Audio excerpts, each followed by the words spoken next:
Գորաշկն ամեն օր ուղերձների շարք։ Աստծու խոստումները կարող են քո կյանքում իրականություն դառնալ։ Հուսով եմ, որ մեր նախորդ օրերի ուղերձները խրախուսել են քեզ այնպիսի հոգևորապես օգտակար և առողջ սովորություններ զարգացնելու հարցում, որոնք կօգնեն քեզ հավատքի կյանքում աճելու և Տիրոջ մեջ ամրանալու ընթացքի մեջ։ Սիրելի՛ բարեկամ, այսօր մենք կկենտրոնանանք ևս մեկ սովորության վրա, որը նույնքան կարևոր է, որքան նախորդները։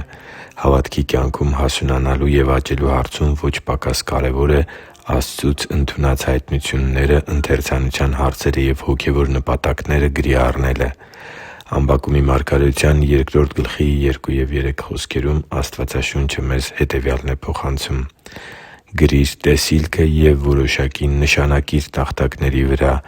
որպեսզի այն կարդացողը սահուն կարդա։ Որովհետև տեսիլքը դեռևս որոշված ժամանակի համար է և շտապում է դեպի վախճանը, չի ստում, եթե նույնիսկ հապաղի, սպասի՛ր նրան, որովհետև անպատճառ պիտի գա և չի ուշանա»։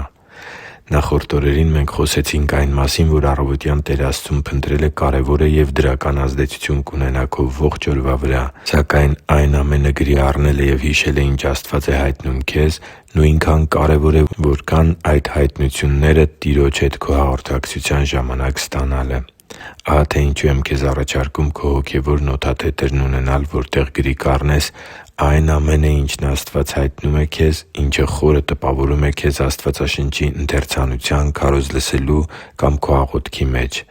Այն ամենը, ինչն Աստված ասում է քեզ քո հոգևոր ընթացքի և կյանքի վերաբերյալ։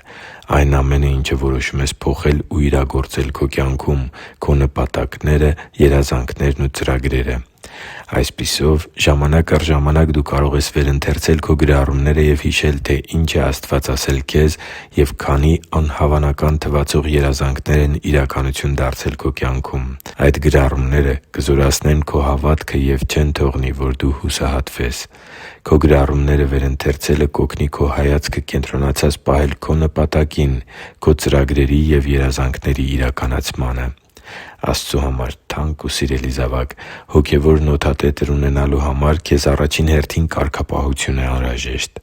Գրի առնելը քեզնից անշուշտ ժամանակ է խլելու, սակայն դա ժամանակի վատնում չէ, այլ լավագույն ներդրումներից մեկը։